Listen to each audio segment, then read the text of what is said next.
Hello everyone, central government job അപ്ഡേറ്റിലേക്ക് എല്ലാവർക്കും സ്വാഗതം. അപ്പോൾ നമ്മളിന്ന് വന്നിരിക്കുന്നത് പുതിയൊരു ജോബ് റിക്രൂട്ട്മെൻറ്റിനെ പറ്റിയിട്ട് സംസാരിക്കാൻ വേണ്ടി തന്നെയാണ്. ഭയങ്കരമായിട്ടും വേക്കൻസി വന്നിട്ടുള്ള നമ്മുടെ AIIMS, all India medical science എന്ന് പറയുന്ന എയിംസിൻ്റെ കീഴിൽ വന്ന കോമൺ റിക്രൂട്ട്മെൻറ്റ് എക്സാമിനേഷനെ പറ്റി പറഞ്ഞ് അതിലേക്കുള്ള ജോബ് എൻട്രിയെ കുറിച്ചാണ് നമ്മളിന്ന് സംസാരിക്കാനായി പോകുന്നത്. അപ്പോൾ എന്തായാലും നമുക്ക് ഡീറ്റെയിൽസ് നോക്കാം. CRE എന്ന് പറയുന്നത് common recruitment examination for AIIMS ആണ്. ഓൾ ഇന്ത്യ മെഡിക്കൽ സയൻസിന് വേണ്ടിയിട്ടുള്ള റിക്രൂട്ട്മെൻ്റ് ആണ് 2024-5 വിളിച്ചിട്ടുള്ളത്. അപ്പോൾ അതിൻ്റെ ഡീറ്റെയിൽസ് എന്താണെന്ന് നമുക്ക് നോക്കാം. Okay, all India institute of medical science ആണ് എയിംസ് എന്ന് പറയുന്നത്. ന്യൂഡൽഹി ബേസ് ചെയ്തിട്ടുള്ള ഒരു ഓർഗനൈസേഷനാണ് എയിംസ് എന്ന് പറയുന്നത്. പക്ഷേ അതിൻ്റെ തന്നെ ബ്രാഞ്ചസ് പലയിടത്തും ഉണ്ട്. എയിംസ് പാട്നയിലുണ്ട്, ബിലാസ്പൂരിലുണ്ട്, അങ്ങനെ കുറച്ച് സ്ഥലങ്ങളിൽ മാറ്റമായിട്ട് എയിംസ് ഉണ്ട്. അതായത് ഏകദേശം നോർത്തേൺ സ്റ്റേറ്റ്സിൽ തന്നെയാണ് ഏതുള്ളത്, എയിംസ് ഉള്ളതെന്നുള്ളൊരു കാര്യം ആലോചിക്കുക. അപ്പോൾ നിങ്ങൾക്ക് അഥവാ ജോബ് കിട്ടുവാണെങ്കിലും നിങ്ങൾക്ക് എവിടെ പോയി ചെയ്യേണ്ടി വരും, നിങ്ങൾ അങ്ങ് പോയി ചെയ്യേണ്ടി വരും എന്നുള്ളൊരു കാര്യം കൃത്യമായി മനസ്സിലാക്കിക്കോളുക കേട്ടോ. അപ്പോൾ എയിംസ് എവിടെയാണോ നിങ്ങളുടെ ജോബ് റിക്രൂട്ട്മെൻറ്റ് വരുന്നത് അതനുസരിച്ച് നിങ്ങൾ പോയി ചെയ്യേണ്ട ആവശ്യം വരും കേട്ടോ. അത് ഡീറ്റെയിൽ ആയിട്ട് നോട്ടിഫിക്കേഷനിൽ പറയുന്നുണ്ട്. എന്തായാലും നമുക്ക് എന്താണ് കാര്യമെന്ന് നമുക്ക് നോക്കാം. എക്സാം നെയിം എന്ന് പറഞ്ഞാൽ കോമൺ റിക്രൂട്ട്മെൻറ്റ് എക്സാമിനേഷൻ ആണ്. 2024-25 ബേസിസിലാണ് ഈ എക്സാമിനേഷൻ നടത്തുന്നത്. അപ്പോൾ 24 നോട്ടിഫിക്കേഷൻ ആയിട്ടാണ്, പക്ഷേ 25-ലാണ് വിളിച്ചത്. ആ കാര്യം ആലോചിക്കുക. Group B and group C പോസ്റ്റുകളിലേക്കാണ് ഇപ്പോൾ എൻട്രി വന്നിരിക്കുന്നത്. ഒരുപാട് പോസ്റ്റുകൾ വിളിച്ചിട്ടുണ്ട്. നിങ്ങൾക്ക് എല്ലാ പേർക്കും അപ്ലൈ ചെയ്യാൻ പറ്റുന്ന പോസ്റ്റുകളാണ്. അപ്പോൾ എന്തൊക്കെ പോസ്റ്റാണെന്ന് നമുക്ക് ഡിസ്കസ് ചെയ്യാം. ഇനി അത് കഴിഞ്ഞിട്ട് വാക്കൻസീസിൻ്റെ നമ്പർ നോക്കിയാലും 4576 എഗെയിൻസ്റ്റ് ഇപ്പം നോക്കുകയാണെങ്കിൽ നമ്മൾ 4000 എബോവ് വാക്കൻസീസ് എന്തായാലും വിളിച്ചിട്ടുണ്ടെന്നുള്ളൊരു കാര്യം കൃത്യമായി ശ്രദ്ധിക്കുക. 4576 വാക്കൻസീസ് വിളിച്ചിട്ടുണ്ട്. കാറ്റഗറി എന്ന് പറയുന്നത് ഗവൺമെൻറ് ജോബിൽ തന്നെയാണ് വരുന്നത്. നമുക്ക് സാലറി എന്ന് പറയുന്നത് ഏകദേശം 50,000 അടുപ്പിച്ച് വരുന്ന സാലറി പാക്കേജ് ആണ്. ഫസ്റ്റ്ലി തന്നെ നമ്മുടെ ഫസ്റ്റ് ഇൻഹാൻസ് സാലറി ആയിട്ട് കിട്ടുന്നത്.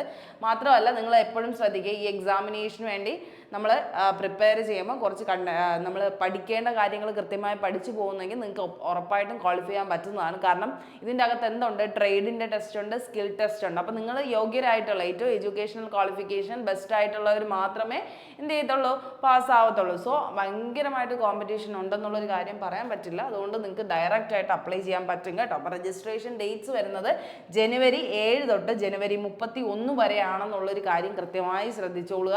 ജനുവരി 7-ന് സ്റ്റാർട്ടായിട്ടുണ്ട്, ജനുവരി 31 വരെ ടൈമുള്ളൂ. അതിന് മുന്നേ തന്നെ അപ്ലൈ ചെയ്യാൻ പറ്റുന്നവരാണെങ്കിൽ അപ്ലൈ ചെയ്യുക. അത് കഴിഞ്ഞിട്ട് സെലക്ഷൻ പ്രോസസ്സ് എന്ന് പറഞ്ഞാൽ കമ്പ്യൂട്ടർ ബേസ്ഡ് ടെസ്റ്റ് ആണ്. നിങ്ങൾക്ക് ഒരു സെക്ഷൻ ടെസ്റ്റ് ഉണ്ട്, കമ്പ്യൂട്ടർ ബേസ്ഡ് ടെസ്റ്റ് തന്നെയാണുള്ളത്. അത് കഴിഞ്ഞിട്ട് സ്കിൽ ടെസ്റ്റും കൂടെ ഉണ്ട്. നിങ്ങളുടെ ഇപ്പോൾ കമ്പ്യൂട്ടർ പ്രൊഫിഷ്യൻസി ടെസ്റ്റ് ഉള്ള സ്കില്ലുകളുണ്ട്, അതുപോലെ ടൈപ്പിംഗ് ടെസ്റ്റ് തെളിയിക്കുന്ന കുറച്ച് സ്കിൽസ്, കുറച്ച് പോസ്റ്റുകളുണ്ട്. അപ്പോൾ ഏതാണോ നിങ്ങളുടെ സ്കിൽ ബേസ്, നിങ്ങൾ ഏതാണോ വച്ചിട്ടുള്ളത്, അപ്പോൾ ആ ഒരു പോസ്റ്റ് അനുസരിച്ച് നിങ്ങൾക്ക് എന്താണോ നിങ്ങൾക്ക് അപ്ലൈ ചെയ്യാൻ പറ്റുന്നത് അതിൻ്റെ സ്കിൽ ടെസ്റ്റുകൾ എന്ത് ചെയ്യും, എന്തായാലും കണ്ടക്ട് ചെയ്യും. മെയിൻലി എന്താണ്, കമ്പ്യൂട്ടറും ടൈപ്പിംഗ് ടെസ്റ്റും ആണ് മെയിനായിട്ട് വരുന്നത്.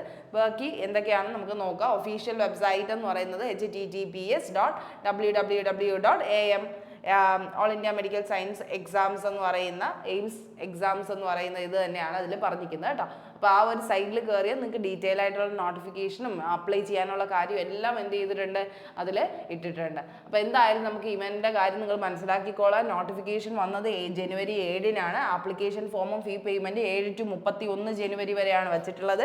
കറക്ഷൻ വിൻഡോയ്ക്ക് ഉള്ള ടൈം ഇട്ടിട്ടുണ്ട് 12 to 14 ഫെബ്രുവരി. ഫെബ്രുവരി 12-നും 14-നും ഇടയ്ക്ക് എന്തെങ്കിലും കറക്ഷൻ, നിങ്ങൾ എന്തെങ്കിലും മിസ്റ്റേക്സ് വരുത്തിയിട്ടുണ്ടെങ്കിൽ ചേഞ്ച് ചെയ്യാനുള്ള ടൈമാണ്.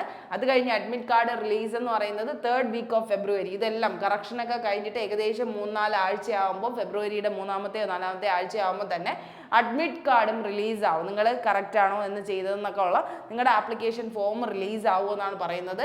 എക്സാംസ് നിങ്ങൾ കാണുന്നുണ്ടായിരിക്കും. കമ്പ്യൂട്ടർ ബേസ്ഡ് എക്സാമിനേഷൻ ആണ്. 26 to 28 ഫെബ്രുവരിയിൽ നടത്തുകയാണ്. 26-നും 28 ഫെബ്രുവരിക്കും ഇടയ്ക്ക് നടക്കുകയാണെന്നാണ് പറയുന്നത്. നോർമലി ഇങ്ങനെയുള്ള എയിംസിലേക്ക് വരുന്ന ആപ്ലിക്കേഷൻ എന്ന് പറയുന്നത് ഏകദേശം 500,000 അടുപ്പിച്ചാണ് ആപ്ലിക്കേഷൻസ് പോകുന്നത്. അപ്പോൾ അവർ എടുത്തു പറഞ്ഞിട്ടുണ്ട്, അഥവാ 500-ൽ താഴെയാണ് അവരുടെ ആപ്ലിക്കേഷൻ ലിസ്റ്റ് എങ്കിൽ അവർ ഉറപ്പായിട്ടും എവിടെ വെച്ചേ നടത്തത്തുള്ളൂ, ന്യൂഡൽഹിയിൽ വെച്ച് എക്സാം നടത്തുള്ളൂ എന്ന് പറഞ്ഞിട്ടുണ്ട്.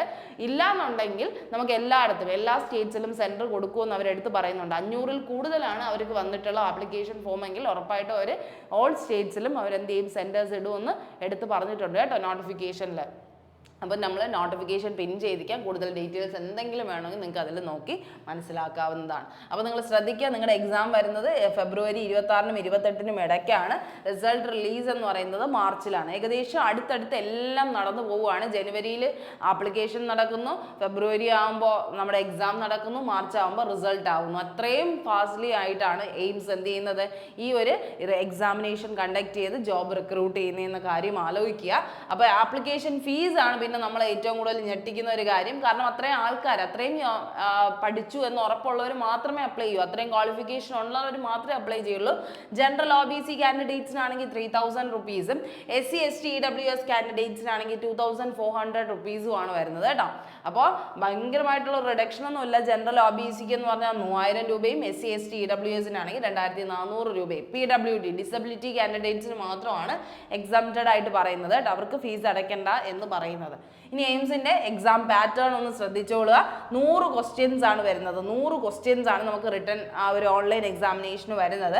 ആ 100 ക്വസ്റ്റ്യൻസിൽ GKയും ആപ്റ്റിറ്റ്യൂഡ്, GKയും നമ്മുടെ റീസണിങ്, GKയും മാത്സും അതുപോലെ തന്നെ കമ്പ്യൂട്ടറും, GK മാത്സ് കമ്പ്യൂട്ടർ വരുന്നത് വെറും 25 ക്വസ്റ്റ്യൻസ് ആണ്.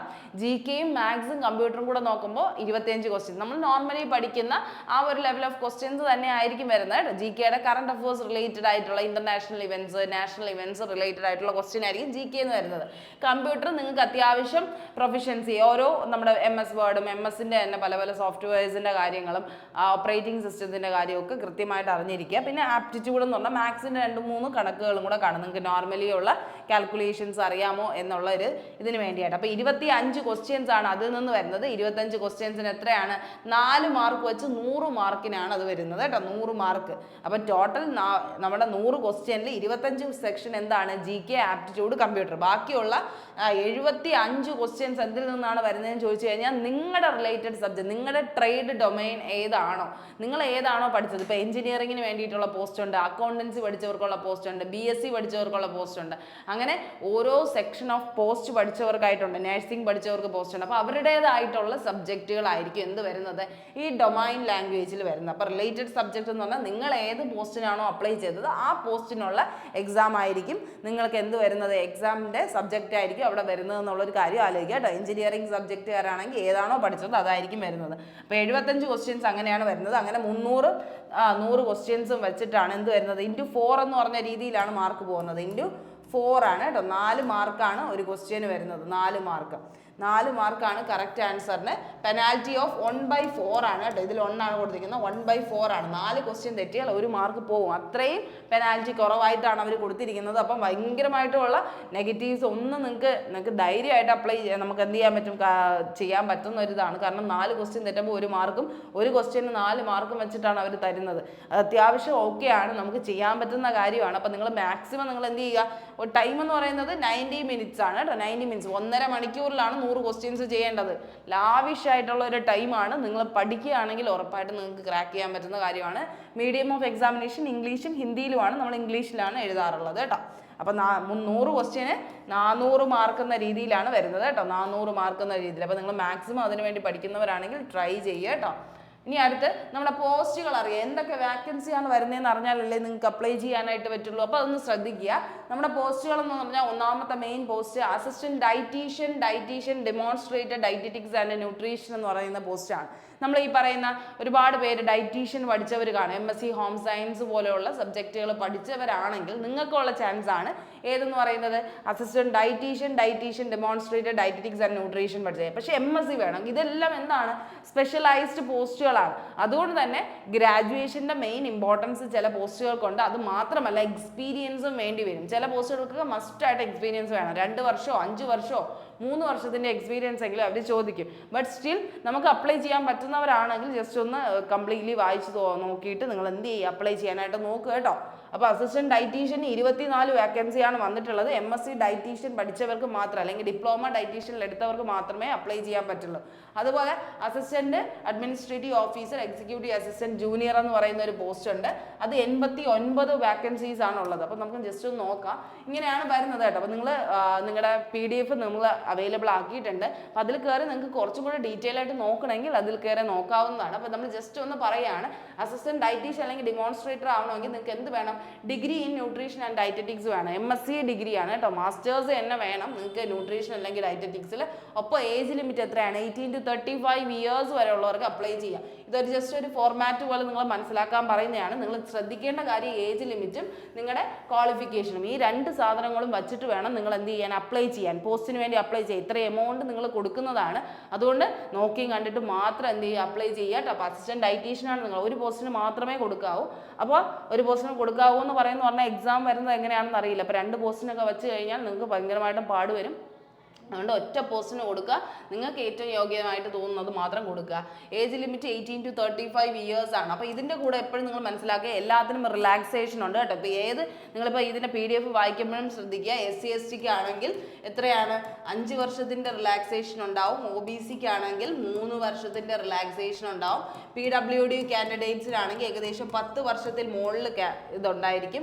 എക്സ് സർവീസ് മാനാണെങ്കിൽ, എക്സ് സർവീസിലുള്ളവർക്കാണെങ്കിൽ 3 വർഷത്തിൻ്റെ റിലാക്സേഷൻ ഉണ്ടായിരിക്കും. അതിൻ്റെ ഒപ്പം തന്നെ സെൻട്രൽ ഗവൺമെന്റിൽ എന്തെങ്കിലും മിനിസ്റ്റീരിയൽ പോസ്റ്റിൽ ഇരിക്കുന്നവരാണെങ്കിൽ, സെൻട്രൽ ഗവൺമെന്റ് ജോലി ചെയ്തുകൊണ്ടിരുന്നവരാണെങ്കിൽ, അവർ സെൻട്രൽ ഗവൺമെന്റ് ജോലിയിൽ ഒരു 5 വർഷം വല്ലതും ഉണ്ടായിരുന്നവരാണ്, അല്ലെങ്കിൽ 3 വർഷം ഉണ്ടായിരുന്നവരാണെങ്കിൽ അവർക്ക് 5 ഇയേഴ്സിന്റെ റിലാക്സേഷൻ കിട്ടും കേട്ടോ. 5 വർഷത്തിന്റെ റിലാക്സേഷൻ കിട്ടും. അതായത് ഈ തന്നിരിക്കുന്ന ഏജിൽ നിന്ന് 5 വർഷം കൂടുതലായിരിക്കും. SC STക്ക് 5 വർഷമുണ്ട്, OBCക്ക് 3 വർഷമുണ്ട്, PWD കാൻഡിഡേറ്റ്സ്, ഡിസബിലിറ്റി കാൻഡിഡേറ്റ്സിന് 10 വർഷമുണ്ട്, എക്സ് സർവീസ് മാനിന് 3 വർഷമുണ്ട്, സെൻട്രൽ ഗവൺമെന്റ് എംപ്ലോയീസിനാണെങ്കിൽ 5 വർഷത്തിന്റെ റിലാക്സേഷൻ ഉണ്ട്. ഓക്കെ, അത്രയും കാര്യം ശ്രദ്ധിക്കുക. അപ്പോൾ അസിസ്റ്റന്റ് ഡയറ്റീഷ്യൻ ആണെങ്കിൽ MSc ഇൻ ന്യൂട്രീഷൻ ആണ് വേണ്ടത്. അഡ്മിനിസ്ട്രേറ്റീവ് ഓഫീസർ അല്ലെങ്കിൽ അസിസ്റ്റന്റ് റോൾസിനാണെങ്കിൽ ഏതെങ്കിലും ഗ്രാജുവേഷൻ മതി. അതാണ് ചോദിക്കുന്നത്. ഏതെങ്കിലും ഗ്രാജുവേഷൻ ഉണ്ടായിരുന്നാൽ മതി. BSc ആണ് കേട്ടോ, ബാച്ചിലേഴ്സ് ആണ്, BSc ആണ്. BSc ഗ്രാജുവേഷൻ ഉണ്ടായാൽ മതി. പക്ഷെ എന്ത് വേണം? പ്രൊഫഷൻസി ഇൻ കമ്പ്യൂട്ടേഴ്സ് വേണമെന്ന് എടുത്ത് പറയുന്നുണ്ട്. കമ്പ്യൂട്ടറിൽ നല്ലപോലെ പ്രൊഫഷൻസി ഉണ്ടാവണം. പക്ഷെ അത് നിങ്ങൾ പിന്നെ ആയാലും പഠിച്ചാൽ മതി. നിങ്ങളിപ്പോൾ അപ്ലൈ ചെയ്ത് ഇത് ചെയ്താൽ മതി. അവർ സർട്ടിഫിക്കറ്റ് ഒന്നും കാണിക്കാൻ പറയുന്നില്ലല്ലോ, അതുകൊണ്ട് നിങ്ങൾക്ക് ഡയറക്റ്റായിട്ട് അപ്ലൈ ചെയ്യാം. ഈ ഒരു ഏജ് ലിമിറ്റ് 18 to 30 ഇയേഴ്സിനുള്ളിൽ നിങ്ങൾ വരുന്നുണ്ടെങ്കിൽ നിങ്ങൾക്ക് എന്ത് ചെയ്യാം, അപ്ലൈ ചെയ്യാവുന്നതാണ്. ഇനി അതുപോലെ വിളിച്ച പോസ്റ്റാണ് data entry operator clerk, UDC പോസ്റ്റിൽ അപ്പർ ഡിവിഷൻ ക്ലർക്കും ലോവർ ഡിവിഷൻ ക്ലർക്കും വിളിച്ചിട്ടുണ്ട്.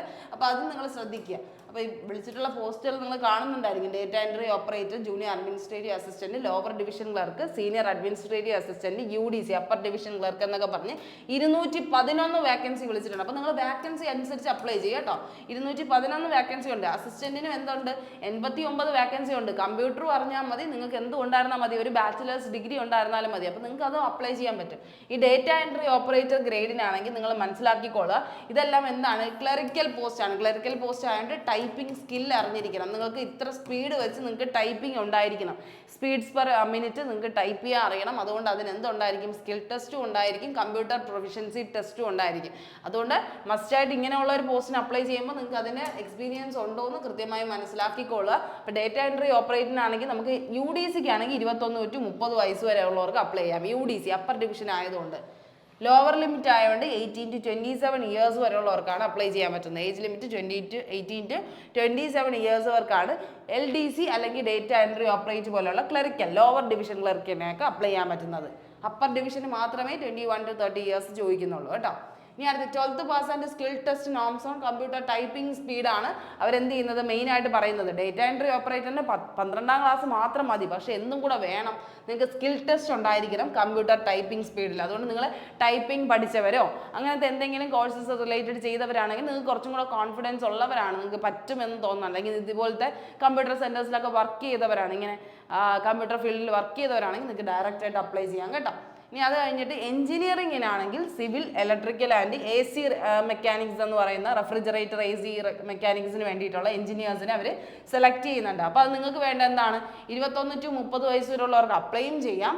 ഒപ്പം തന്നെ BTech അല്ലെങ്കിൽ BE അല്ലെങ്കിൽ ഡിപ്ലോമ എന്തിനു വേണം, ഈ പറയുന്ന കാറ്റഗറിയിൽ ഉണ്ടായിരിക്കും. ഒന്നീ സിവിൽ എഞ്ചിനീയറിംഗ് കഴിഞ്ഞവർക്ക് സിവിലിന് അപ്ലൈ ചെയ്യാം, ഇലക്ട്രിക്കൽ എഞ്ചിനീയറിംഗ് കഴിഞ്ഞവർക്ക് ഇലക്ട്രിക്കലിന് അപ്ലൈ ചെയ്യാം, AC മെക്കാനിക്സ് പോലെയുള്ള AC ആൻഡ് റെഫ്രിജറേറ്റർ കോർഡിനേറ്റർ പോലെയുള്ള ഡിപ്ലോമ ചെയ്തിട്ടുണ്ടെങ്കിൽ നിങ്ങൾക്ക് അതിന് അപ്ലൈ ചെയ്യാം. അപ്പോൾ അതിന് റിലവൻ്റ് ഫീൽഡിൽ നിങ്ങൾക്ക് എന്ത് വേണം, നിങ്ങൾക്ക് ഇത് നിങ്ങൾ പഠിച്ചിട്ടുണ്ടായിരിക്കണം. അതിൻ്റെ ഒപ്പം തന്നെ എന്തും വേണം, എക്സ്പീരിയൻസും ചോദിച്ചിട്ടുണ്ട് കേട്ടോ. അപ്പോൾ അതൊന്നും ശ്രദ്ധിക്കുക, നിങ്ങൾ എക്സ്പീരിയൻസും കൂടെ നോക്കിയിട്ട് വേണം നിങ്ങൾ അപ്ലൈ ചെയ്യാനായിട്ട്. ഇനി അടുത്ത audio meter technician, speech therapist എന്നൊക്കെ പറഞ്ഞിട്ടുള്ള പോസ്റ്റുകളുണ്ട്. അപ്പോൾ ഓഡിയോ മീറ്റർ ടെക്നീഷ്യൻ അതിനൊക്കെ എന്ത് വേണം? Degree in audiology. ആ പറയുന്ന റെസ്പെക്റ്റീവ് ഫീൽഡിൽ നിങ്ങൾക്ക് ഡിഗ്രി ഉണ്ടായിരിക്കണം കേട്ടോ. ഓഡിയോളജി അല്ലെങ്കിൽ സ്പീച്ച് തെറാപ്പി. അപ്പോൾ ഈ പറയുന്ന ഓഡിയോമീറ്റർ ടെക്നീഷ്യൻ ആണെങ്കിൽ 18 to 25 ഇയേഴ്സ്. ടെക്നീഷ്യൻ ആയതുകൊണ്ട് സ്പീച്ച് തെറാപ്പിസ്റ്റ് എന്ന് പറഞ്ഞാൽ കുറച്ചും കൂടെ ഗ്രാജുവേറ്റ് പോസ്റ്റ് ആയതുകൊണ്ട് 21 to 30 ഇയേഴ്സ് വരെ ഉള്ളവർക്ക് അപ്ലൈ ചെയ്യാം. അപ്പോൾ സ്പീച്ച് തെറാപ്പിസ്റ്റിൽ എന്ത് വേണം? ഗ്രാജുവേഷൻ ഉണ്ടായിരിക്കണം നിങ്ങൾക്ക്. ഓക്കെ. ഇനി അടുത്ത ഇലക്ട്രീഷ്യൻ, ലൈൻമാൻ, വയർമാൻ എന്ന് പറഞ്ഞ പോസ്റ്റ് ആണെങ്കിൽ ITI ഇൻ ഇലക്ട്രിക്കൽ ട്രേഡ് ഉണ്ടായിരിക്കണം. ITI ഉണ്ടായിരിക്കണം. ഇലക്ട്രീഷ്യൻ പോലെയുള്ള പോസ്റ്റുകൾക്ക് ITI ഉണ്ടായിരിക്കണം. ഏജ് ലിമിറ്റ് 18 to 30 ഇയേഴ്സ് ആണെന്ന കാര്യം ശ്രദ്ധിക്കുക കേട്ടോ. 18 to 30 ഇയേഴ്സ് വരെയുള്ളവർക്ക് ITI ഉണ്ടായിരുന്നാൽ മതി, നിങ്ങൾക്ക് അപ്ലൈ ചെയ്യാൻ പറ്റും. അതുപോലെ മാനിഫോൾഡ് ടെക്നീഷ്യൻ, ഗ്യാസ് മെക്കാനിക് എന്നൊക്കെ പറഞ്ഞിട്ട് കുറച്ച് പോസ്റ്റുകളുണ്ട്. അതിനെന്താണ് ഈ കാണുന്നുണ്ടോ? Manifold technician, gas steward, manifold room attendant, gas mechanic, pump mechanic എന്നൊക്കെ പറഞ്ഞ് 10 പോസ്റ്റുകളുണ്ട്. അപ്പോൾ അതിനൊക്കെ എന്താണ് ചോദിച്ചിരിക്കുന്നവർ? മെക്കാനിക്കൽ അല്ലെങ്കിൽ ഇലക്ട്രിക്കൽ എഞ്ചിനീയർ ഉള്ളവർക്ക് അപ്ലൈ ചെയ്യാം. പിന്നെ എന്താണ് ഈ പറയുന്ന 1-2 വർഷത്തിൻ്റെ എക്സ്പീരിയൻസും കൂടെ നിങ്ങൾക്ക് ഉണ്ടെങ്കിൽ അതൊരു പ്ലസ് പോയിന്റ് ആയിട്ട് അവർ ആഡപ്പ് ചെയ്യും കേട്ടോ. അത് ശ്രദ്ധിക്കുക. പിന്നെ ഡ്രാഫ്റ്റ്മാൻ ആണെങ്കിൽ 18 to 30 ഇയേഴ്സ് വരെയുള്ളവർക്ക് അപ്ലൈ ചെയ്യാം. 10 അല്ലെങ്കിൽ ITA സർട്ടിഫിക്കറ്റ് ഇൻ സിവിൽ ഡ്രാഫ്റ്റ്സ്മാൻഷിപ്പ് എന്ന് പറയുന്നതിൽ നിങ്ങൾക്ക് ഉണ്ടായിരുന്നാൽ മതി. പക്ഷേ ഡ്രാഫ്റ്റ്മാൻ വലിയ ഇതില്ല, ഒരു പോസ്റ്റേ ഉള്ളൂ. അതുകൊണ്ട് നിങ്ങളത് ശ്രദ്ധിക്കേണ്ട കാര്യമില്ല കേട്ടോ. ഇനി അതുപോലെ തന്നെ അടുത്ത പോസ്റ്റുകൾ എന്ന് പറഞ്ഞാൽ അസിസ്റ്റന്റ് ലോണ്ടറി സൂപ്പർവൈസർ എന്ന് പറഞ്ഞൊരു പോസ്റ്റ് ഉണ്ട്, സ്റ്റോർ കീപ്പർ പോസ്റ്റ് ഉണ്ട്, ഫാർമസിസ്റ്റ് പോസ്റ്റ് ഉണ്ട്, junior account officer, cashier, chief cashier എന്നൊക്കെ പറഞ്ഞിട്ടുള്ള ഓരോ അക്കൗണ്ടിങ് സെക്ഷനിലെ പോസ്റ്റുകൾ എടുത്തു പറഞ്ഞിട്ടുണ്ട് കേട്ടോ. പിന്നെ ഈ ഹോസ്പിറ്റൽ റിലേറ്റഡ് ആയിട്ടുള്ള lab attendant, lab technologist, dresser, dissection hall attendant, ECG technician, ഇങ്ങനെ പറഞ്ഞിട്ടുള്ള ECG ടെക്നീഷ്യൻ ആണെങ്കിൽ നിങ്ങൾക്ക് ECGയിലൊക്കെ എന്ത് വേണം? ലബോറട്ടറി ആയിട്ട് നിങ്ങൾ പഠിച്ചിട്ടുണ്ടായിരിക്കണം. മെഡിക്കൽ കോഴ്സുകൾ നിങ്ങൾ പഠിച്ചിട്ടുണ്ടായിരിക്കും. ഇപ്പോൾ അനസ്തേഷ്യ ആണെങ്കിൽ അനസ്തേഷ്യയ്ക്കുള്ള ഡിപ്ലോമ എടുത്തവരായിരിക്കണം. റേഡിയോളജിസ്റ്റ് ആണെങ്കിൽ റേഡിയോളജി ഡിപ്ലോമ 1 വർഷമെങ്കിലും ചെയ്തവരായിരിക്കണം. അപ്പോൾ അങ്ങനത്തെ സർട്ടൈൻ കാറ്റഗറി ഉണ്ട്. ഇപ്പോൾ ഹോസ്പിറ്റലാണെങ്കിൽ നിങ്ങൾ 1 വർഷത്തിൽ ഹോസ്പിറ്റലിൽ വർക്ക് ചെയ്തവരാണെങ്കിൽ നിങ്ങൾക്ക് ഉറപ്പായിട്ടും ഇതെല്ലാം എല്ലാത്തിലും അപ്ലൈ ചെയ്യാനായിട്ട് പറ്റുന്നതാണ് കേട്ടോ. അപ്പോൾ ഈ പറയുന്ന അസിസ്റ്റന്റ് ലോണ്ടറി സൂപ്പർവൈസർ ആണെങ്കിൽ 18 to 30 വയസ്സ് വരെയുള്ളവർക്ക് അപ്ലൈ ചെയ്യാം. 12ാം ക്ലാസ്സും അതുപോലെ തന്നെ ഡിപ്ലോമ അല്ലെങ്കിൽ സർട്ടിഫിക്കറ്റ് എന്തിന് വേണം? ഡ്രൈ ക്ലീനിങ് അല്ലെങ്കിൽ ലോണ്ടറി ടെക്നോളജിയിൽ വേണം. ഇതൊക്കെ പഠിക്കുന്നവരുണ്ടോ എന്ന് പോലും ഇപ്പോൾ എന്താണ് നമ്മൾ ആദ്യമായിട്ടായിരിക്കും കേൾക്കുന്നത്. പക്ഷേ ഇതിൽ ഡിപ്ലോമ സർട്ടിഫിക്കറ്റ് ഉള്ളവർക്ക് മാത്രമേ ലോണ്ടറി സൂപ്പർവൈസറിൽ അപ്ലൈ ചെയ്യാൻ പറ്റൂ കേട്ടോ. കണ്ടോ, 2 ഇയേഴ്സ് എക്സ്പീരിയൻസ് ഇൻ റെപ്യൂട്ടർ മെക്കാനൈസ്ഡ് ലോണ്ടറി എന്ന് എടുത്ത് പറയുന്നുണ്ട്. പിന്നെ അടുത്ത് നോക്കുകയാണെങ്കിൽ സ്റ്റോർ കീപ്പർ. അതുകൊണ്ട് ഇത് 2 വർഷത്തിൻ്റെ എക്സ്പീരിയൻസ് ഉണ്ടാവണം ലോണ്ടറിയിൽ. അതുകൊണ്ട് നമുക്ക് അത് പറയാൻ പറ്റില്ല, അതുകൊണ്ട് അതങ്ങ് വിട്ട് കളയാം. ഇനി അടുത്ത് സ്റ്റോർ കീപ്പർ എന്ന് പറഞ്ഞ പോസ്റ്റ് ഉണ്ട്. ഡ്രഗ്സ് എന്ന് പറയുമ്പോൾ സ്റ്റോർ കീപ്പർ ഇൻ ഡ്രഗ്സ് എന്ന് പറയുമ്പോൾ ഫാർമസിയിൽ നിൽക്കുന്ന സ്റ്റോർ കീപ്പർ എന്നാണ് ഉദ്ദേശിക്കുന്നത്. അപ്പോൾ അത് നിങ്ങൾക്ക് എന്ത് വേണം? ഡിഗ്രി ഇൻ ഫാർമസി ഉണ്ടായിരിക്കണം. ഫാർമസി ഡിഗ്രി ഉള്ളവർക്കും ഏജ് ലിമിറ്റ് 18 to 30 ഇയേഴ്സ് ഉള്ളവർക്കും എന്ത് ചെയ്യാം? സ്റ്റോർ കീപ്പർ പോസ്റ്റിന് വേണ്ടി അപ്ലൈ ചെയ്യാം. എത്ര വാക്കൻസി ഉണ്ടെന്ന് നമുക്ക് ജസ്റ്റ് ഒന്ന് നോക്കുകയാണെങ്കിൽ ഇപ്പോൾ ഫാർമസിസ്റ്റ്, ഇപ്പോൾ സ്റ്റോർ കീപ്പറിന് 4 വാക്കൻസികൾ, കുറച്ച് വാക്കൻസിയെ പറയുന്നുള്ളൂ കേട്ടോ. അതൊക്കെ അപ്പോൾ വാക്കൻസി അനുസരിച്ച് നിങ്ങൾ അപ്ലൈ ചെയ്യുക. ഇപ്പോൾ ഫാർമസിസ്റ്റ് ഹോമിയോപ്പതി ആണെങ്കിൽ നിങ്ങൾ എന്തുണ്ടായിരിക്കണം? ഫാർമസി പഠിച്ചവരായിരിക്കണം. ഫാർമസിസ്റ്റ് ഹോമിയോപ്പതി ആണെങ്കിൽ 12 ക്ലാസ് പാസ്സായതിനു ശേഷം ഡിപ്ലോമ ഓർ സർട്ടിഫിക്കറ്റ് കോഴ്സിൽ ഹോമിയോപ്പതിക് ഹോമിയോപ്പതിക് ഫാർമസിയിൽ 1 വർഷത്തിൻ്റെ ഡിപ്ലോമ ഉണ്ടെങ്കിലും നിങ്ങൾക്ക് എന്ത് ചെയ്യാം? അപ്ലൈ ചെയ്യാവുന്നതാണ് പറയുന്നത്. സ്റ്റോർ കീപ്പർ ജനറലും ഉണ്ട് കേട്ടോ. ഡ്രഗ്സ് എന്ന് പറയുമ്പോൾ ഫാർമസിയിലും, ജനറൽ എന്ന് പറയുമ്പോൾ നോർമൽ ഇതിലും ഉണ്ട്. അതിൽ ഗ്രാജുവേഷൻ ഉണ്ടായിരുന്നാൽ മതി. പിന്നെ എന്ത് വേണം? 2 വർഷത്തിൻ്റെ എക്സ്പീരിയൻസ് വേണം. ഏതെങ്കിലും സ്റ്റോറിൽ ഇങ്ങനത്തെ റെക്കോർഡ് കീപ്പിങ്സിനും അങ്ങനത്തെ പല കാര്യങ്ങൾക്കും വേണ്ടി നിന്നിട്ടുള്ളവരാണെങ്കിൽ നിങ്ങൾക്ക് ഡയറക്റ്റായിട്ട് അപ്ലൈ ചെയ്യാം. അപ്പോൾ ഇങ്ങനെയാണ് അതിൻ്റെ ഈ ഒരു കണക്ക് വരുന്നത്. അപ്പോൾ കാഷ്യർ ഒന്ന് നോക്കിയേ. കാഷ്യർ എന്ന് പറയുന്ന ഇതിന് നമുക്ക് വരുന്നത് ഇവിടെ നോക്കിയേ, junior account officer, cashier, chief cashier, 30 vacancies ഉണ്ട്. അപ്പോൾ കാഷ്യറിന് 30 വാക്കൻസി ഉണ്ട്. നമ്മുടെ ക്വാളിഫിക്കേഷൻ നോക്കുകയാണെങ്കിൽ 21 to 30 വയസ്സ് വരെയുള്ളവർക്ക് അപ്ലൈയും ചെയ്യാം. അതോടൊപ്പം തന്നെ ഡിഗ്രി ഇൻ കൊമേഴ്സിൽ ഡിഗ്രി ഉള്ളവർ മതി. കൊമേഴ്സിൽ ഡിഗ്രി ഉള്ളവർക്ക് കാഷ്യറായിട്ട് അപ്ലൈ ചെയ്യാം. അറ്റ്ലീസ്റ്റ് 2 വർഷത്തിൻ്റെ എക്സ്പീരിയൻസ് ഏതെങ്കിലും അക്കൗണ്ടിങ് സെക്ഷനിൽ നിങ്ങൾ വർക്ക് ചെയ്തവരായിരിക്കണം. നിങ്ങളിപ്പോൾ എന്തായാലും പഠിച്ചിറങ്ങുമ്പോൾ എവിടെയെങ്കിലുമൊക്കെ അക്കൗണ്ടിങ്ങിൽ വർക്ക് ചെയ്തവരാണെങ്കിൽ നിങ്ങൾക്ക് ഡയറക്റ്റ്ലി അപ്ലൈ ചെയ്യാം കാഷ്യർ പോസ്റ്റിന്. BSc കൊമേഴ്സ്, BA കൊമേഴ്സ് ആണ്, BCom ആണ് അല്ലെങ്കിൽ കൊമേഴ്സ് ആണ് നിങ്ങൾ പഠിച്ചതെങ്കിൽ നിങ്ങൾക്ക് ഡയറക്റ്റ് ആയിട്ട് ഇതിനു വേണ്ടി അപ്ലൈ ചെയ്യാം കേട്ടോ. അപ്പോൾ അത് ഡയറക്റ്റായിട്ട് നോക്കുക. 2 വർഷത്തിൻ്റെ അറ്റ്ലീസ്റ്റ് 2 വർഷം എക്സ്പീരിയൻസ് ആണ് അവർ ചോദിക്കുന്നത്. അപ്പോൾ അത് നിങ്ങൾ ഉണ്ടെങ്കിൽ നിങ്ങൾ ഡയറക്റ്റ്ലി കൊമേഴ്സിൽ ഡിഗ്രി ഉണ്ടെങ്കിൽ നിങ്ങൾ കൊടുക്കാനായിട്ട് ശ്രമിക്കുക. അതുപോലെ ജൂനിയർ മെഡിക്കൽ റെക്കോർഡ് ഓഫീസർ ആണെങ്കിൽ 21 to 35 വയസ്സ് വരെയുള്ളവർക്ക് അപ്ലൈ ചെയ്യാം. പക്ഷേ എന്ത് വേണം? നിങ്ങൾക്ക് ഡിഗ്രി എന്തിന് വേണം? മെഡിക്കൽ റെക്കോർഡ്സ് എന്ന് പറയുന്ന ഒരു സബ്ജക്റ്റിൽ ഉണ്ടായിരിക്കണം കേട്ടോ. അതുപോലെ തന്നെ +2 സയൻസും ആയിരിക്കണം വിത്ത് at least 6 month diploma certificate in medical record keeping. അല്ലെങ്കിൽ ഇപ്പം +2 കഴിഞ്ഞവരാണെങ്കിൽ നിങ്ങൾക്ക് എന്ത് വേണം? ഡിപ്ലോമ വേണം. ഏതിൽ? നമ്മുടെ മെഡിക്കൽ റെക്കോർഡ് കീപ്പിങ്ങിലും ഇത് വേണമെന്നാണ് പറയുന്നത്. അപ്പോൾ അങ്ങനെ ഓരോരോ കണ്ടീഷൻസ് അവർ പറയുന്നുണ്ട്. മെഡിക്കൽ ലബോറട്ടറി ടെക്നോളജിസ്റ്റ് ആണെങ്കിൽ 18 to 27 വയസ്സ് വരെയുള്ള അപ്ലൈ ചെയ്യാം. പക്ഷേ ഡിഗ്രി എന്തിന് വേണം? Medical laboratory science. ഇപ്പോൾ ലാബ് പഠിച്ചവരാണെങ്കിൽ നിങ്ങൾക്ക് എന്ത് ചെയ്യാം? ലബോറട്ടറി പോലെ ലാബ് അറ്റൻഡൻറ്റ് പോലെയുള്ള പോസ്റ്റുകൾക്ക് അപ്ലൈ ചെയ്യാം. അപ്പോൾ ഓരോ സ്പെഷ്യലൈസിങ് നിങ്ങൾ ചെയ്ത സ്പെഷ്യലൈസിങ് കൃത്യമായി അറിയാമെങ്കിൽ, ഹോസ്പിറ്റൽ റിലേറ്റഡ് ആയിട്ടുള്ള എന്തെങ്കിലും ചെയ്തിട്ടുണ്ടെങ്കിൽ അവർക്ക് ഡയറക്റ്റ്ലി അപ്ലൈ ചെയ്യാം കേട്ടോ. ഈ ലാബ് അറ്റൻഡൻറ്റ് ഗ്രേഡ് 2 കണ്ടോ, അതിലാണെങ്കിൽ +2 സയൻസും diploma in medical lab technology മാത്രമേ ചോദിക്കുന്നുള്ളൂ. ഡിപ്ലോമ ഉള്ളവർക്ക് പോലും അപ്ലൈ ചെയ്യാം. പക്ഷേ എന്ത് വേണം? 2 ഇയർ എക്സ്പീരിയൻസ്. അതാണ് ഞാൻ പറഞ്ഞത്, ഹോസ്പിറ്റൽ ഫീൽഡിലുള്ളവർക്ക് അത്യാവശ്യം 1-2 വർഷത്തിൻ്റെ എക്സ്പീരിയൻസ് ഹോസ്പിറ്റൽ ഫീൽഡിൽ നിന്ന് കിട്ടിയവരാണെങ്കിൽ അവരെന്ത് ചെയ്യും? ഡയറക്റ്റ് എടുക്കും എന്നുള്ളൊരു കാര്യമാണ് പറയുന്നത്. അതുപോലെ ലാബ് ടെക്നീഷ്യൻ 21 to 30 വയസ്സ് വരെയുള്ളവർക്ക് അപ്ലൈ ചെയ്യണമെങ്കിൽ എന്താണ്? BSc in medical lab technology ഉണ്ടാവണം. ഡ്രസ്സർ എന്ന് പറഞ്ഞൊരു പോസ്റ്റ് പറഞ്ഞിട്ടുണ്ട്. ഡ്രസ്സ് ചെയ്യാനൊക്കെ ചെയ്ത് കൊടുക്കുന്ന ആൾക്കാരുണ്ടല്ലോ നേഴ്സിംഗിൽ തന്നെ. അപ്പോൾ അതിൽ ഡ്രസ്സർ ആണെങ്കിൽ 18 to 27 ഇയേഴ്സ് വരെയുള്ളവർക്ക് അപ്ലൈ ചെയ്യാം. 10th വേണം. അതുപോലെ തന്നെ ഫസ്റ്റ് എയ്ഡ് സർട്ടിഫിക്കറ്റ് ഉണ്ടായിരിക്കണം. നിങ്ങൾക്ക് റെഡ് ക്രോസ് സൊസൈറ്റിയിൽ നിന്ന് ഫസ്റ്റ് എയ്ഡ് സർട്ടിഫിക്കറ്റ് ഉണ്ടെങ്കിൽ നിങ്ങൾക്ക് ഡയറക്റ്റ്ലി അപ്ലൈ ചെയ്യാമെന്നാണ് പറയുന്നത്. അങ്ങനത്തെ കുറച്ച് കാര്യങ്ങളാണ് പറഞ്ഞത്. ഈ പോലെ ഹോസ്പിറ്റൽ അറ്റൻഡൻറ്റ്, ഈ ഹോസ്പിറ്റലിലേക്ക് തന്നെ ചെറിയ ചെറിയ ക്ലറിക്കൽ വർക്കൊക്കെ ചെയ്യുന്ന ആൾക്കാരാണെങ്കിൽ അവർക്ക് 18 to 30 ഇയേഴ്സ് വരെയുള്ളവർക്ക് അപ്ലൈ ചെയ്യാം. 10th ക്ലാസ്സും അതുപോലെ തന്നെ ഏതെങ്കിലും ഹോസ്പിറ്റലിൽ ഇങ്ങനെ ഹോസ്പിറ്റൽ അറ്റൻഡൻ്റ് ആയിട്ട് നിന്നിട്ടുള്ള ഒരു സർട്ടിഫിക്കറ്റ് മാത്രമേ അവർ ചോദിക്കുന്നുള്ളൂ. ആകെ 10th ക്ലാസ്സും എന്തെങ്കിലും ഹോസ്പിറ്റലിൽ നിന്നിട്ടുള്ള എക്സ്പീരിയൻസും ഉള്ളവരാണെങ്കിൽ നിങ്ങൾക്ക് ഹോസ്പിറ്റൽ അറ്റൻഡൻറ്റിന് വേണ്ടി അപ്ലൈ ചെയ്യാം. അതുപോലെ ഈ പറയുന്ന മോർച്ചറി അസിസ്റ്റൻറ്റ്, മോർച്ചറിയിലൊക്കെ നിന്ന് വർക്ക് ചെയ്തവരാണെങ്കിൽ നിങ്ങൾക്ക് ഡയറക്റ്റ്ലി അപ്ലൈ ചെയ്യാം. OT അസിസ്റ്റൻറ്റ്, ഓപ്പറേഷൻ തിയേറ്ററിൽ നിന്ന് വർക്ക് ചെയ്തവരാണെങ്കിൽ നിങ്ങൾക്ക് അപ്ലൈ ചെയ്യാം. ECG ടെക്നീഷ്യൻ ആണെങ്കിൽ 18 to 25 ഇയേഴ്സ് +2 സയൻസും അതുപോലെ തന്നെ 2 ഇയേഴ്സ് ഡിപ്ലോമ ഇൻ ECG ഉള്ളവർക്കും അപ്ലൈ ചെയ്യാം. ആ ഒരു രീതിയിലാണ് വരുന്നത്. അതുകൊണ്ട് ലാബ് ടെക്നീഷ്യൻ പല രീതിക്കുണ്ട് കേട്ടോ. ടെക്നീഷ്യൻ തന്നെ ടെലിഫോൺ ഓപ്പറേറ്റർ ആയിട്ടും മെക്കാനിക്കായിട്ടും റെസ്പിറേറ്ററി ലബോറട്ടറി അസിസ്റ്റൻ്റ് ആയിട്ടും ഈ പറയുന്ന റേഡിയോഗ്രാഫർ പോലെയുള്ള സംഭവങ്ങളൊക്കെ എന്താണ്? നിങ്ങൾ ഓരോ ഡിപ്പാർട്ട്മെൻറ്റ്സിൽ നിന്ന് വർക്ക് ചെയ്തവരാണെങ്കിൽ നിങ്ങൾക്ക് എന്ത് ചെയ്യാം? ഡയറക്റ്റ്ലി അപ്ലൈ ചെയ്യാവുന്നൊരു കാര്യമാണ് കേട്ടോ. റേഡിയോ തെറാപ്യൂട്ടിക്, ഡെൻ്റൽ ഹൈജീനിസ്റ്റ്, അപ്പോൾ ഡെൻ്റലിലൊക്കെ പഠിച്ചവരാണെങ്കിൽ നിങ്ങൾക്ക് ഡയറക്റ്റ് അപ്ലൈ ചെയ്യാം. ഫാർമസിസ്റ്റ്, ആയുർവേദം പഠിച്ചവരാണെങ്കിൽ അതിന് അപ്ലൈ ചെയ്യാം. അങ്ങനെ പല പോസ്റ്റുകൾ എടുത്ത് പറയുന്നുണ്ട് കേട്ടോ. Technical assistant technician, anaesthesia operation theatre ആണെങ്കിൽ 253 വേക്കൻസി വിളിച്ചിട്ടുണ്ട്. അപ്പോൾ നിങ്ങൾ ഡിപ്ലോമ അനസ്തേഷ്യയിൽ എടുത്തിട്ടുണ്ടെങ്കിൽ നിങ്ങൾക്ക് ഡയറക്റ്റ്ലി അവിടെ അപ്ലൈ ചെയ്യാൻ പറ്റുന്നതാണ്. അതുപോലെയാണ് 369 ഡെൻ്റൽ ടെക്നീഷ്യൻ, ഡെൻ്റൽ എന്തെങ്കിലും ഡെൻ്റൽ ആയിട്ടുള്ള എന്തെങ്കിലും കാര്യങ്ങൾ നിങ്ങൾ 1 ഇയർ കോഴ്സ് ഡിപ്ലോമ എങ്കിലും പഠിച്ചിട്ടുള്ളവരാണെങ്കിൽ നിങ്ങൾക്ക് എന്ത് ചെയ്യാൻ പഠിക്കാൻ പറ്റും എന്നുള്ളൊരു അപ്ലൈ ചെയ്യാൻ പറ്റും എന്നുള്ളൊരു കാര്യമാണ് പറയുന്നത് കേട്ടോ. അപ്പോൾ നിങ്ങളുടെ പോസ്റ്റുകൾ കൃത്യമായി മനസ്സിലാക്കി അപ്ലൈ ചെയ്യാനായിട്ട് ശ്രദ്ധിക്കുക. ഏകദേശം നല്ല വാക്കൻസീസ് ഓരോ പോസ്റ്റിൽ നിന്ന് നിങ്ങൾക്ക് വിളിച്ചിട്ടുണ്ട്. അപ്പോൾ അത് ഏതൊക്കെയാണെന്ന് കൃത്യമായി മനസ്സിലാക്കി നിങ്ങൾക്ക് അപ്ലൈ ചെയ്യാൻ പറ്റുന്നതാണ്. അപ്പോൾ ആദ്യം നിങ്ങൾ അതൊന്ന് നോക്കുക കേട്ടോ. ജൂനിയർ സ്കെയിൽ സ്റ്റെനോ ഉണ്ട്, പക്ഷേ ഹിന്ദിയിലാണ് ചോദിച്ചിരിക്കുന്നത് 194. അപ്പോൾ ഹിന്ദിയൊക്കെ ഏറ്റവും നല്ലതായിട്ട് അറിയുന്നവരാണെങ്കിൽ നിങ്ങൾക്ക് എന്ത് ചെയ്യാം? ജൂനിയർ സ്റ്റെനോ ഹിന്ദിയിലും കൂടെ ജസ്റ്റ് പഠിച്ചിട്ടൊക്കെ നിങ്ങൾക്ക് എന്ത് ചെയ്യാൻ പോകാവുന്നതാണ്. അപ്പോൾ അങ്ങനത്തെ കുറച്ച് സംഭവങ്ങളുണ്ട്. അപ്പോൾ നിങ്ങൾ ഏതാണോ നിങ്ങളുടെ ഏറ്റവും നല്ല പൊസിഷൻ എന്ന് കൃത്യമായി മനസ്സിലാക്കി, നിങ്ങൾ പഠിച്ച യോഗ്യത, നിങ്ങളുടെ എഡ്യൂക്കേഷനോ ക്വാളിഫിക്കേഷൻ എന്താണെന്ന് മനസ്സിലാക്കി അതിന് വേണ്ടി അപ്ലൈ ചെയ്യുക. അപ്പോൾ അതിൻ്റെ കൂടുതൽ ഡീറ്റെയിൽസ് എന്തെങ്കിലും നിങ്ങൾക്ക് അറിയണം. നമുക്ക് എല്ലാം നമ്മൾ പറഞ്ഞു പോകുമ്പോൾ നമുക്ക് ഒരുപാട് ഇത് പോകും കേട്ടോ. ഒരുപാട് പോസ്റ്റുകൾ പറയുന്നുണ്ട്. അങ്ങനെ ടോട്ടൽ 4576 വേക്കൻസി പറയുന്നുണ്ട്.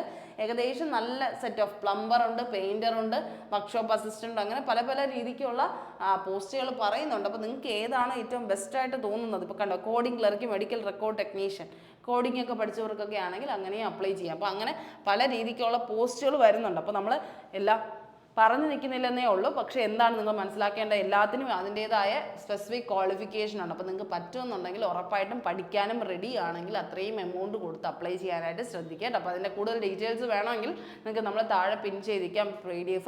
അതിൽ കയറി നിങ്ങളുടെ ആ ഡീറ്റെയിൽഡ് ആയിട്ടുള്ള ഇത് മാത്രം നോക്കിയാൽ മതി കേട്ടോ. നിങ്ങളുടെ ഏതാണോ നിങ്ങളുടെ ആ സെക്ഷൻ അവർ എടുത്തെടുത്ത് കൊടുത്തിട്ടുണ്ട്. അക്കൗണ്ടൻസി ആണെങ്കിൽ അക്കൗണ്ടൻസി, ഏതാണോ നിങ്ങളുടെ പോസ്റ്റ്, ഇപ്പോൾ ഈ വർക്ക്ഷോപ്പ് അസിസ്റ്റൻ്റ് ആണെങ്കിൽ അതിന് വേണ്ടിയിട്ടുള്ള ഏജും അതിൻ്റെ എഡ്യൂക്കേഷനോ ക്വാളിഫിക്കേഷനും കൃത്യമായി കൊടുത്തിട്ടുണ്ട്. അപ്പോൾ അതിൽ കയറി നന്നായിട്ട് മനസ്സിലാക്കി നിങ്ങൾ അപ്ലൈ ചെയ്യുക കേട്ടോ.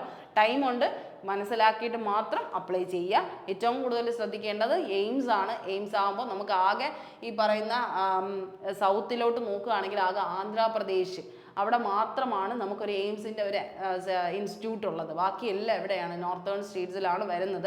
അതൊക്കെ കൃത്യമായി മനസ്സിലാക്കിയിട്ട് വേണം നിങ്ങൾ എന്ത് ചെയ്യാനായിട്ട് കേട്ടോ. മഹാരാഷ്ട്രയിലൊക്കെ ഉണ്ട് എങ്കിലും നമുക്ക് സൗത്ത് ഇങ്ങോട്ട് എടുക്കുമ്പോൾ നമുക്ക് എയിംസ് ഇല്ല. നമുക്ക് നോർത്തേൺ പാർട്ടിലോട്ടേ ഉള്ളൂ. ഏകദേശം മെജോറിറ്റിയും ന്യൂഡൽഹി ബേസ് ചെയ്തിട്ട് തന്നെയാണ്. അതുകൊണ്ട് അത് മനസ്സിലാക്കി മാത്രം അപ്ലൈ ചെയ്യുക. പോകാൻ താല്പര്യമുണ്ട്, നിങ്ങൾ പോകാൻ റെഡിയാണ്, പഠിച്ച് കയറും എന്നൊക്കെ ഉറപ്പുണ്ടെങ്കിൽ അപ്ലൈ ചെയ്യൂ. ഓക്കെ, അപ്പോൾ എല്ലാ പേർക്കും നല്ലൊരു ദിവസം ആശംസിക്കുന്നു. Thank you.